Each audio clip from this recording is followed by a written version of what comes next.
Hello and welcome back to ScotlandShop on the Sofa. I'm John.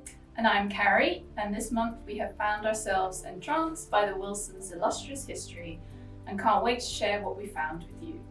We hope you'll be equally enthralled and charmed by the mighty Wilson family. As always, we'd like to start with a little bit about the clan's origin story and territories. Wilson is the third most common name in Scotland, and its popularity makes it difficult to identify specific clan territories.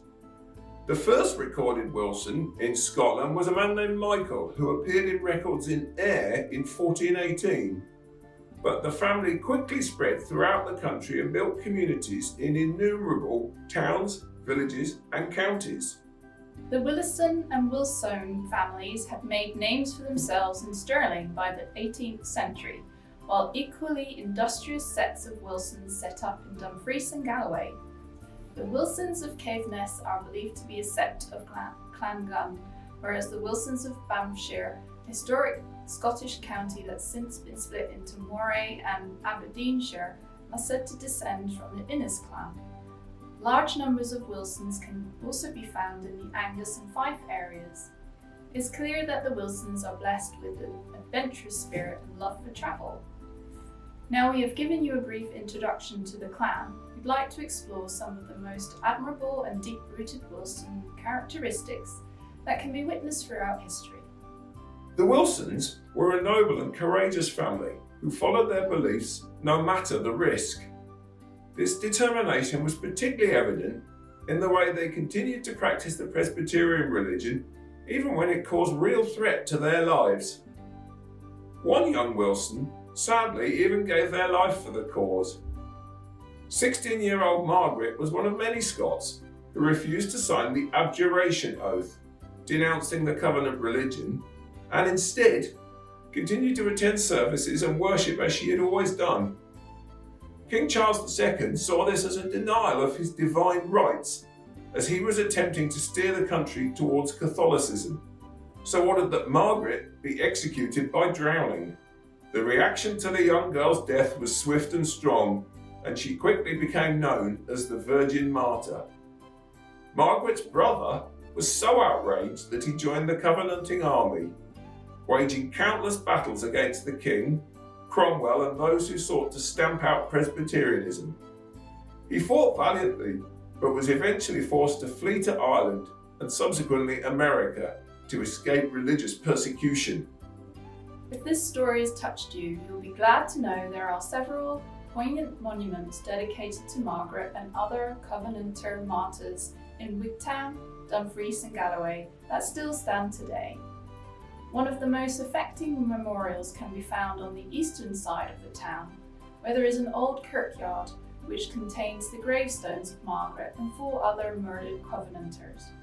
The stones are inscribed with details of their killings and the names of those responsible for the deaths, portraying the deep sorrow and indignance the community felt after their executions.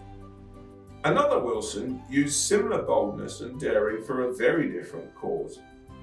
Patrick Wilson helped to orchestrate the infamous murder of Lord Henry Darnley, Mary Queen of Scots' second husband. Wilson worked as a tailor for the ambitious and striving Earl of Bothwell, James Hepburn, but found himself drawn into a grisly murder plot at the command of his boss, surely not part of his initial job description. Hepburn wished to marry the Queen himself, so called on the help of his employees to get Lord Darnley out of the way. On the 9th of February 1567, Wilson snuck into Kirklefield, the house where Darnley was staying, and packed it full of gunpowder, causing it to explode spectacularly a short while later.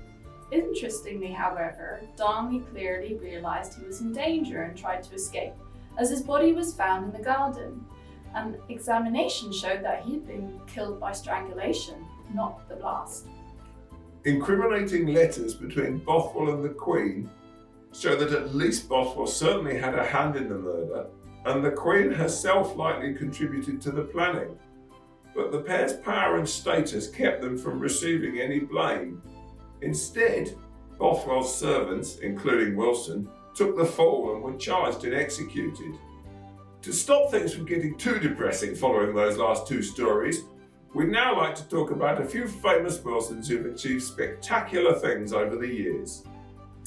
One that we couldn't ignore is Harold Wilson, who served as the Prime Minister of the United Kingdom not once but twice.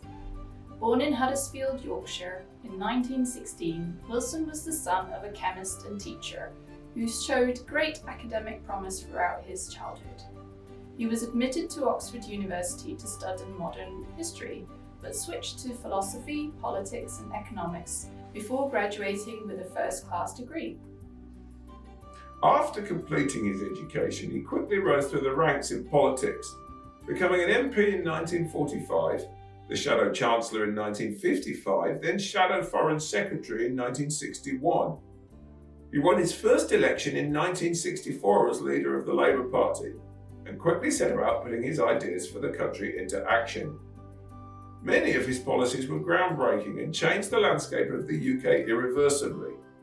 Perhaps the most notable was his abolishment of the death penalty in 1965, although he also had a great impact on gay rights, women's liberation and discrimination against ethnic minorities.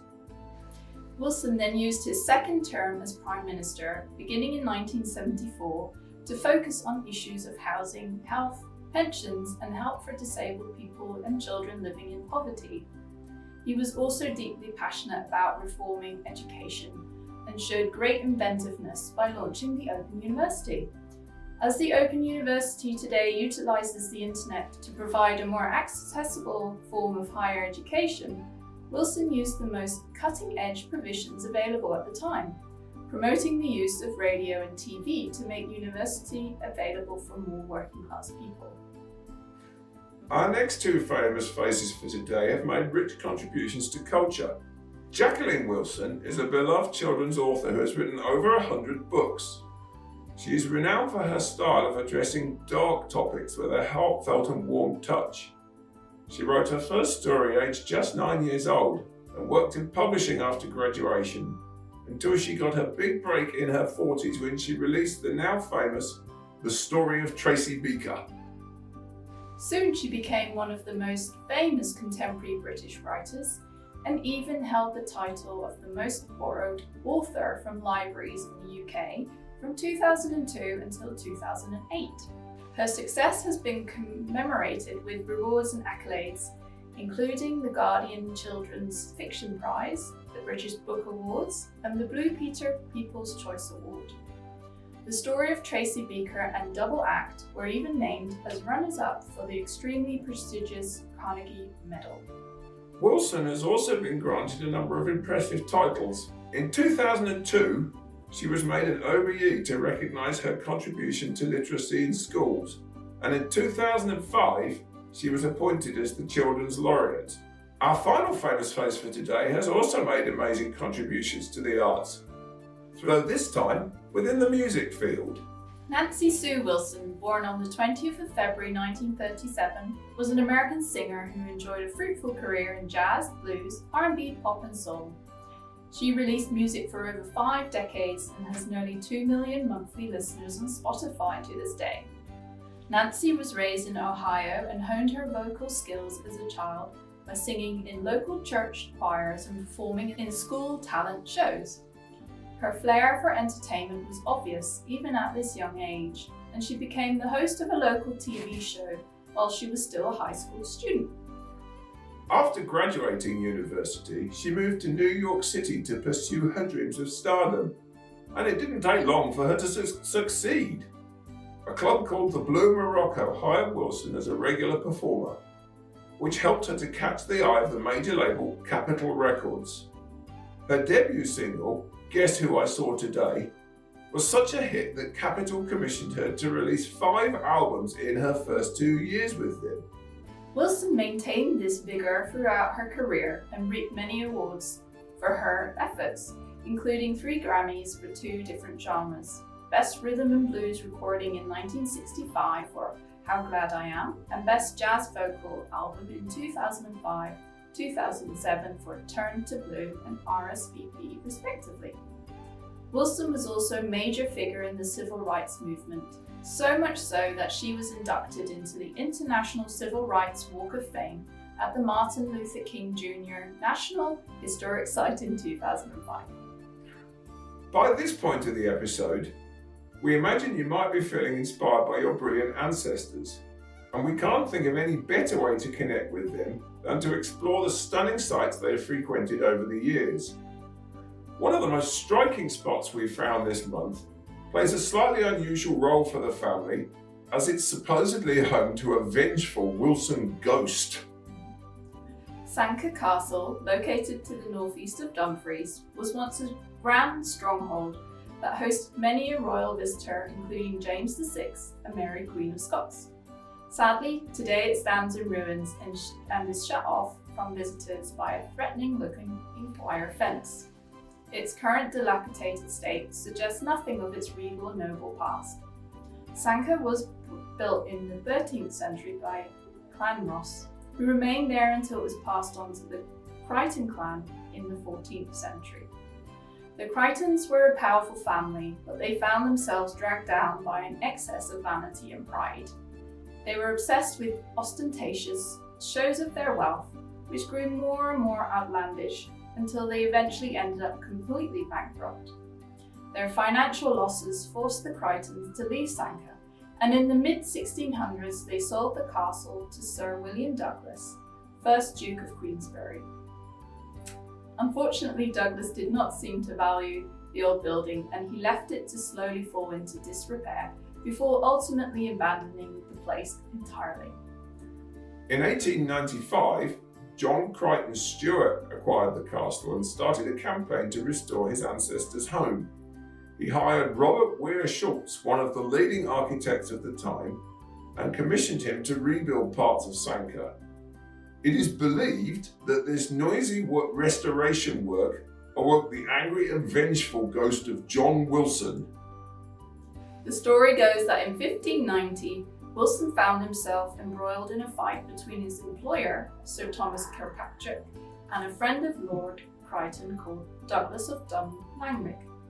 It seems that the Crichton family were so incensed by this disagreement that they invented a rap sheet of false crimes attributed to Wilson in order to punish Kirkpatrick.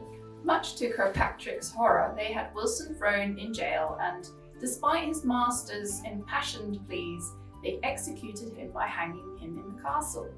It is said that Wilson protests this injustice to this day, haunting the ruins of Sanquhar, rattling his chains and groaning in endless objection to the cruelty he suffered.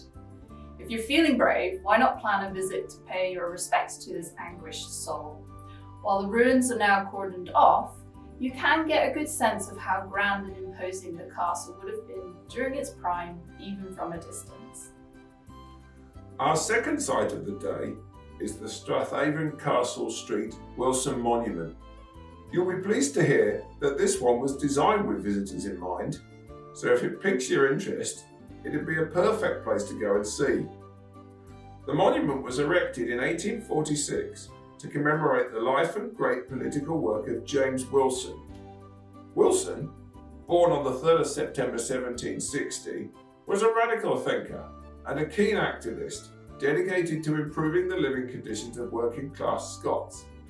He lobbied for social reform passionately and repeatedly until he caught the disapproving eye of the government.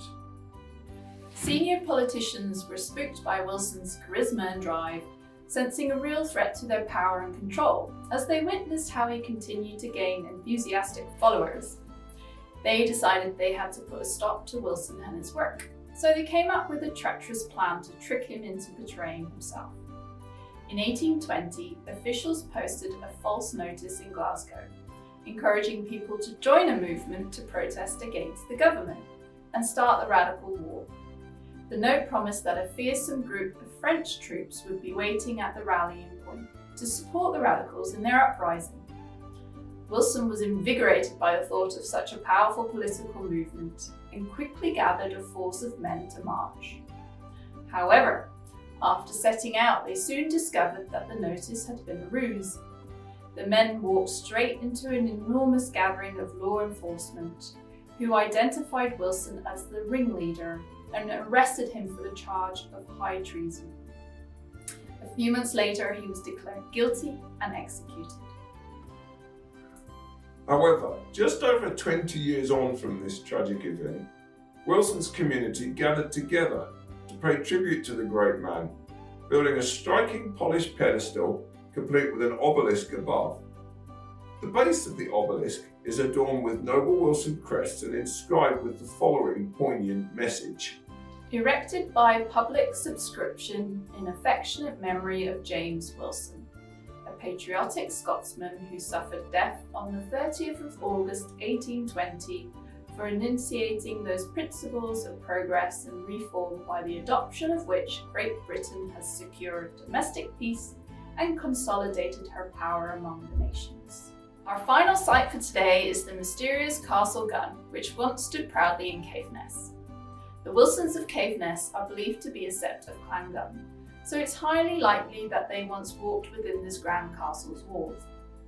While almost nothing remains of the building today, we know enough about its past to confidently say that it must have been a sight to behold.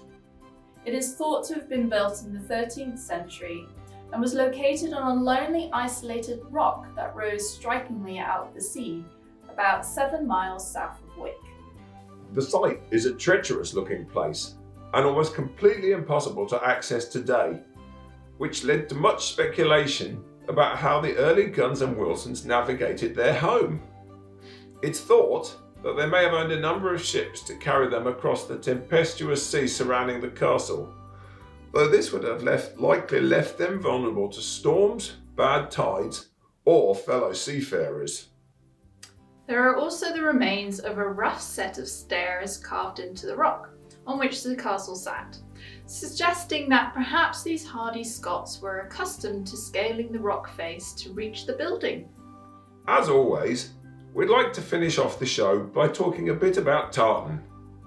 We're particularly excited about this segment this month, as the Wilsons' tartan has an unusually endearing origin story. It was created by William Wilson, who worked as a weaver in Bannockburn, as a wedding gift to his son and his son's wife Janet in 1780. It made such a great impression at the ceremony that it was soon adopted as the family's tartan. We stock 3 variations here at ScotlandShop: ancient, modern and muted. The ancient fabric features muted grassy greens and a soft orangey red, whereas the modern is bolder, boasting a deep dark green and a striking vibrant red. The muted variation is an old and rare fabric in a darker red and green with hints of blue and white. We hope you've enjoyed listening and learning about the mighty Clan Wilson. If you'd like to discover more, please don't hesitate to head over to our website, read our blogs and subscribe to our YouTube channel.